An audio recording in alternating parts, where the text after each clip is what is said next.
Welcome to First Look, Washington Post Live's one-stop shop for news and analysis. I'm Jonathan Capehart, Associate Editor for the Washington Post. Democrats had a very good week. On Tuesday, they took control of the state legislature in battleground Virginia. The incumbent Democratic governor won re-election in Kentucky, a state Donald Trump won in 2020 by 25 points. And uh, and voters in Ruby Red, Ohio, approved a right to abortion in the state's constitution. And according to the Washington Post, this could be the playbook for President Biden's 2024 reelection effort. Joining me now is one of the reporters on that story, Hannah Knowles, national reporter for the Washington Post. Hannah, welcome to First Look. Hey, thanks for having me. All right, so explain how the Biden campaign and Democrats are hoping election night 2023 could be a harbinger of things to come on election night 2024.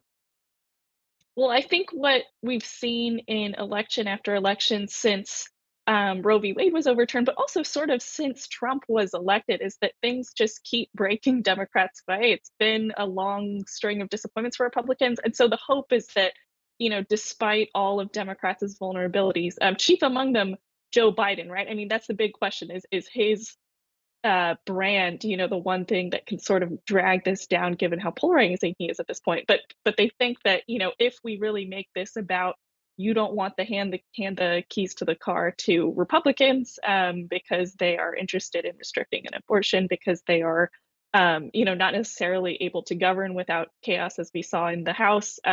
They think that that is ultimately a winning message. So, what is of the wins by Democrats in the three key states of Virginia, Ohio, and Kentucky? Which was most significant to the White House and why? That's a good question. I don't know.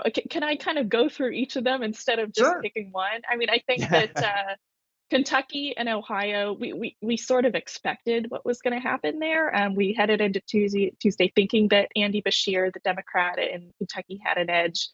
We thought that the abortion amendment in Ohio would pass because that's what's happened in all these other states, including Kansas, which is not, that's a red leading state as well. And so that all that doesn't diminish though the significance that Democrats were able to hold on there, that Ohio voters have now just totally rebuked this 6-week ban that their Republican legislators passed.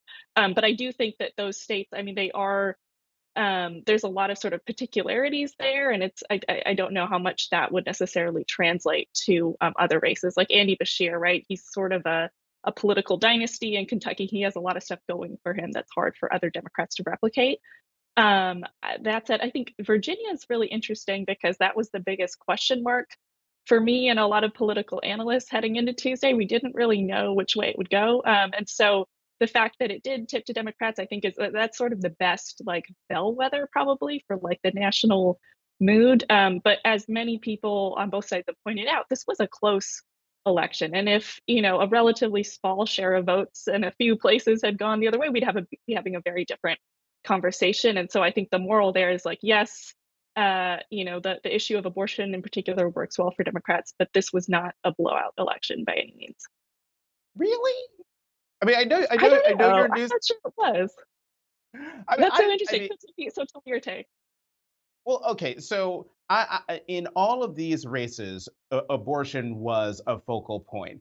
I remember I was watching a CNN interview that Dana Bash was doing with Governor Youngkin on election night, and Mhm, it was something that she pointed out after the interview. She kept asking him about abortion because he made it a central tenet of mhm, Republicans retaking the legislature, and he pivoted away from the issue to talk about the economy and what Republicans were going to mhm, do on the economy, and then pleaded with people to go out and vote. And I'm an old man, Hannah, so I was mhm, around a working reporter when Mario Cuomo, governor of New York, was running for a third term, and Matilda Cuomo, then the first lady of the state of New York, gave a television interview and was pleading with people to get out and vote, and the polls were closing in like 40, 45 minutes. That was a sign that things weren't going well. So I think I take your point, and I take the analyst's point that mhm. if a few votes had gone one way or another, we'd have a completely different conversation. But the fact that these three states did what other states like Kansas that you mentioned, or Montana, or the Wisconsin State Supreme Court race, Mhm. that these results, follow those results. I think abortion and then the issue of freedom writ large is really big. Okay, I'm off my little soapbox. Back to you. Back to you, Totally. Hannah. Well, no, I agree. I absolutely agree. Yeah, and we wrote a whole story about that Right. too, right? Like the through line here, including in Kentucky, where yeah, like I said, Bashir is sort of a unique figure in a lot of ways, but voters were certainly talking about abortion a lot, even though the governor like can't even do that much about abortion in Kentucky because the legislature is so Republican dominated, and even then, it was a just like devastatingly effective attack ad for Bashir to point out, that the law doesn't have exceptions for rape and incest, and have a victim of rape by her stepfather talk about that to the Right. camera. I mean, the voters totally noticed that, and they remembered that, and they remember the girl's name too. Right. That ad was very, very powerful. She looked right at the camera and she was unsparing. Let's switch gears and talk about the Republican presidential primary race. There was a debate in Miami, 5 candidates, and Florida Governor Ron DeSantis offered this criticism of frontrunner by a mile, Donald Trump. Listen. He owes it to you to be on this stage and explain why he should get another chance. He should explain why he didn't have Mexico pay for the border wall. He should explain why he racked up so much debt. He should explain why he didn't drain the swamp. And he said Republicans were going to get tired of winning. Well, we saw last night, I'm sick of Republicans losing. So, Hannah, how's that line of attack going to play with Republican primary voters? Well, it hasn't worked out super well so far. I mean, it's so funny, right? Because it's like, I think, at the beginning of this primary, we thought there was probably going to be a Republican appetite for, Trump policies without all the baggage, without all the drama. And you heard that from voters when you talk to them. But in practice, what we've seen and what you see in like focus groups and polling on this is like once you start attacking Trump in particular and criticizing his specific policies and decisions and temperament, people, the Republican primary voters just sort of react defensively and they come up with reasons why it's not Trump's fault. And so, yeah, it's been an uphill battle for all the candidates trying to send that message. Mhm. And so the last poll I saw has Trump 44 points ahead of his nearest Mhm. competition. That could be either Governor DeSantis or former Governor Nikki Haley, depending on which poll you're looking at. Are there any signs that anyone is closing the gap against him? I don't think so. I mean, I don't know. Do you see any? Do you see any signs? I can't think of any. No, if anything, the gap keeps widening. I mean, with every indictment, his spread gets wider and wider. And so I'm just wondering, why are those people on the debate stage? I mean, it seems Well, like the I primary mean, elect yeah. doesn't want an alternative. Yeah, I mean, that could be the more they're hoping they still have time. They've got, about 2 months to turn this around with a really strong showing in those early primary states. But yeah, I mean, it's just unless you get Trump on that debate stage, it's really hard to see how anything there damages his standing, and he has no reason to debate. Right. He has no reason to debate, especially since he's using all his court appearances as campaign rallies. But that's a whole other conversation. Hannah Knowles, I can't believe that I think it's the first time you've been on First Look. I think so. Yeah, it's really nice of you to have me. It's been a crazy week. It's been, It's been I usually cover Ron DeSantis full time, and so this has been like a nice chance for me to dabble in all the other things that are happening in politics. Well, you're terrific. We need to have you back. National reporter for the Washington Post, Hannah Knowles. Thank you for coming to First Thanks so Look. Have much. a good weekend. All right, we're going to keep the conversation going with our opinions roundtable in just a moment. Let's go to the opinion side of the Washington Post, where we will find Washington Post columnists Jennifer Rubin and George Will. Jennifer, George, welcome back to First Look. Nice to be here. So, before we get to the ramifications of Tuesday's off year election results, we must talk about West Virginia Senator Joe Manchin and his announcement that he will not seek re election. Jennifer, considering he would have faced a tough uphill re election effort against the Republican governor, Governor Justice, who's running for the Senate seat, How big a blow is this to Democrats' chances of holding the Senate majority next year? Well, they go from possibly holding the seat to will be impossible to hold this seat. There's no other Democrat that could win this. So the only silver lining in this is that they won't spend time and energy on what could be a losing race and instead use that money and time to shore up people like Tester, Sherrod Brown, and other vulnerable Democrats. But this seat is pretty much gone for Democrats. Hmm. George, as you well know, there's speculation that Senator Manchin might make a third-party bid for president under the No Labels banner. Uh, no third-party candidate has won a state in a presidential election since 1968. Should Manchin or could Manchin break that streak, or would he be undertaking a fool's errand? And what would the appeal of a potential Manchin candidacy be? The appeal would be if you have 2020 2.0, if you have Biden against Trump again, and large majorities in both parties say they don't want that, that would seem that he would be a supply that is in demand at the moment. No Labels has said it will wait until early on, well, not too early on, actually, in 2024. That what they really must do is wait until after Super Tuesday. At which point, if it seems likely, and it could well be apparent by then, that Trump is going to be the nominee, at that point, No Labels will ratchet up its effort to get a spot on all 50 state ballots. They've got something like $70 million to do the tiresome 50 state litigation to get this done. At which point, I should think Manchin would be ideal. Now, he's, 75 years old, so he's not going to make a whole lot of the age issue, except that he would be younger than Trump and younger than Biden and far more vigorous than Mr. Biden. So I think he's seriously thinking about this. Jennifer, your thoughts on a third party bid by Senator Manchin for president? No Labels had already said that the top of their ticket would be a Republican. So unless he's planning on changing parties, I think that's out. I've written a lot about this. No Labels is essentially in the role of a spoiler. But I think it'll be interesting to see what he plans to do the next couple of months. He said he's going to travel around the country. Perhaps he's going to raise some money. Perhaps he's going to get some name ID. But he's not going to be at the top of a No Labels ticket since they've already declared Democrats need not apply. Oh, I did not know that. Go ahead, George. Well, yeah, first of all, I'm not sure how you spoil a mess.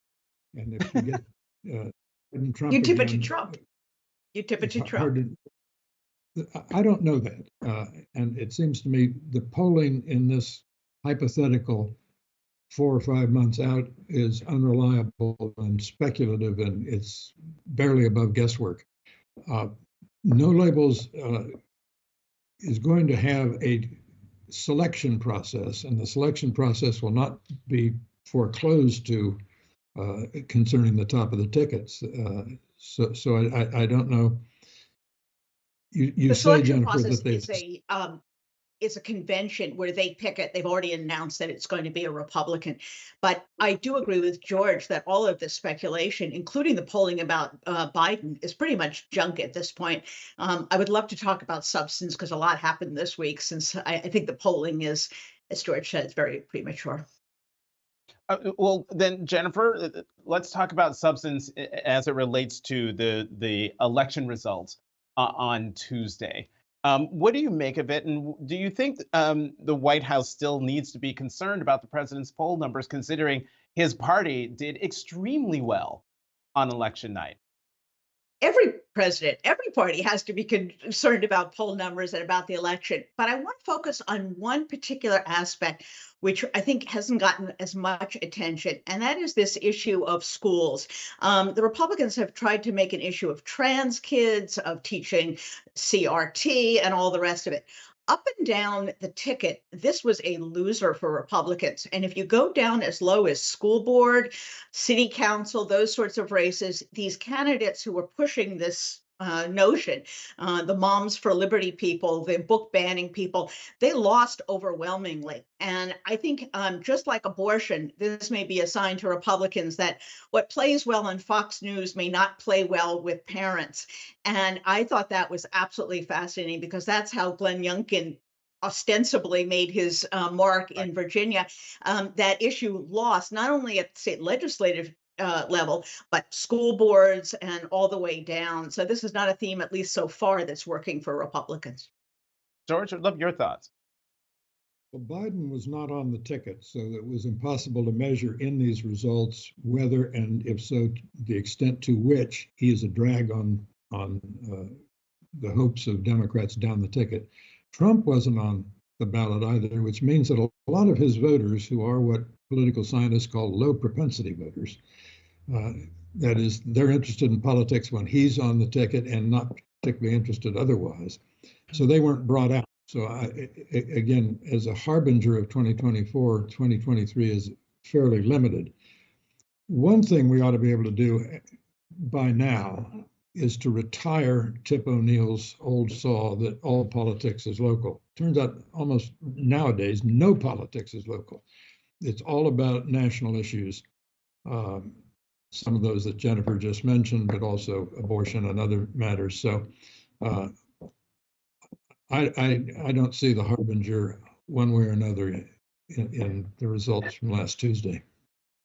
And yeah, George, you had an ominous warning for Democrats in a column this week. You wrote, and I quote, "Despite some Tuesday successes, meaning Democrats, divorce from President Biden is becoming increasingly likely."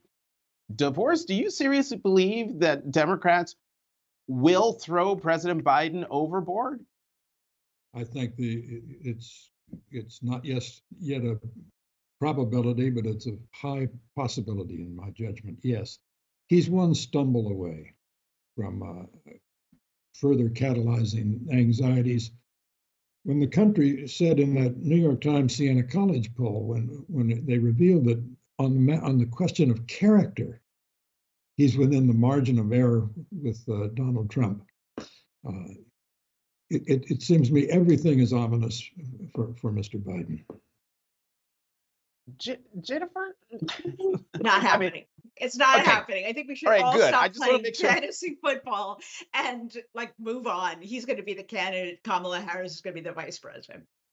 All right. So Jennifer, George just mentioned that New York Times Siena College poll, and he pulled out the character data point.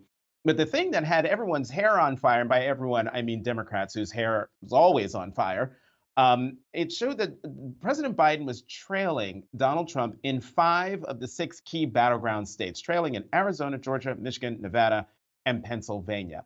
But that same poll shows that if Trump were convicted and sent to prison, but still the Republican nominee, meaning on the ballot, President Biden would beat Trump. So what does that tell you about Trump and his hold on the electorate? Oh, don't get me started on that poll, Jonathan. There were a lot of problems with it, including the fact that all of them but one, Nevada, is within the margin of error. So there's lots of internal issues on the poll. And I come back to the point that these early polls are really not significant. I do think, however, there is an interesting question about what Republicans do if he's convicted. And moreover, there's a timing problem. He is not going to go to trial in the case that is most important and most likely to result in a conviction until March 4th. That is almost coterminous with Super Tuesday. So there's no way Republican voters get that information, that data point in before they make what is probably the decisive votes in all of those states on Super Tuesday. Now, play that out. Let's say he is convicted. They go to the convention. That convention is not then going to throw Donald Trump out.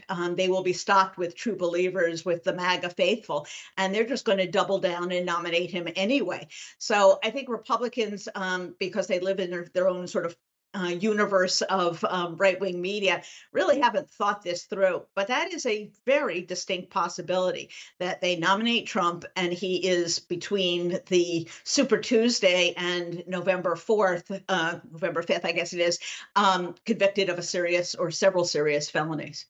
What do you think, George? George? I think George's signal is frozen, or he is incredibly still. So Jennifer, oh, we just lost George. So Jennifer, let's switch gears and talk about really talk about Trump's legal problems. His lawyers in the various cases against him are trying in many ways to delay the trials as late as possible. Any chance that strategy will work? Well, there's one way in which it could sort of work, and that is that in that very important DC trial, there are a couple motions, and in particular, one going to presidential immunity, which Trump has filed. Most legal experts think that is a loser, but Trump will take that issue up to the appeals court and then to the Supreme Court, and that could set back things a few months. This is one of those issues which doesn't usually wait till the end of a trial, but will be what they call an interlocutory appeal. In other words, the trial won't go forward until that issue was settled. So it is possible that they will lose a number of months or perhaps longer during that. Now, I personally don't think the Supreme Court is going to rush to Donald Trump's rescue. The Supreme Court has enough credibility issues, enough issues in which people think they're sort of partisan hacks. But that is the one issue that I think could really delay things. There is the New York trial. I think most voters don't consider that as significant. And even if he's convicted, I don't know that that's a game changer. But keep an eye on Georgia. There has not been a trial date set yet for Georgia. And that's the case, of course, in which you have this domino effect of witnesses and co-defendants who are pleading out. And if you get down to a situation in which maybe the DC case has been put off and Fani Willis has narrowed the pool of defendants down to 3 or 4 people, you might see that trial go forward. And that would be very interesting. That, of course, would be televised. So that would certainly garner some eyeballs. I understand we have George back. Is George back? Yes, George is back. Can you hear me? There you are. There you are, George. You know, I'm trying to remember the question I asked you. That's when I realized you were frozen on the screen. But I don't. Could you hear it? No. So ask it again. Whatever. Okay. Well, I was going to say I can't remember. I can't remember it right now. But let me ask you about Trump's legal issues. And the same question I asked Jennifer in the interim, and that is, will Trump's delay tactics work? Because his lawyers are using every trick in the book, not trick, using every maneuver that's available to them to keep his trials or delaying his trials as late as possible. Well, the mills of justice in the United States grind slowly in the best of times, even when people don't want them to grind slowly. And you're right, in this case, they do want justice delayed as the justice they prefer at this point. But some of these cases are, it seems to me, without explosive power. The Mr. Bragg's case in New York, where he says payments to a porn star mistress was a campaign finance violation, please. And the one that preoccupied people this week, the fraud trial. Who was injured by what Mr. Trump did? It seems to me in a fraud trial that someone ought to be identifiably injured by a certain ascertainable amount. Of course, he'd lied about his net worth. He used to say publicly that the estimate of his net worth often depended on how he felt that day. And the cold-eyed men and women of the financial community of New York knew who they were dealing with. And so shed no tears for them. They were not injured by this at all. The Attorney General would say the people of New York. But that being said, of all the trials, it seems that this civil fraud trial is the one that has gotten the deepest under his skin. He can't handle this because this gets to his core identity, his core being. He's not going to be able to handle it when Judge Engoron hands down his decision, since this is not a jury trial. This is a bench trial, right, Jennifer? Yeah, he kind of keeps forgetting that as he's insulting the judge along the way. It's sort of an interesting strategy, frankly, that as a practicing lawyer, I wouldn't have thought of. Actually, some of the counts require that there be so-called reliance, and some of them don't. The people of New York have a right to expect that financial documents submitted to a bank will be honest. And in fact, what Ivanka Trump testified to is that they got some very favorable rates because of the representation of his wealth. She said she wasn't involved in those. She doesn't remember any of that. But Trump made representations. And as a result, they did get terrific rates. Now, whether or not it all came out in the wash and the bank profited or not is a separate matter. But he would not likely have gotten those rates had he been honest about his financial status. But I do think you raise an interesting point. For some reason, this seems much more real for Trump than some of the criminal trials.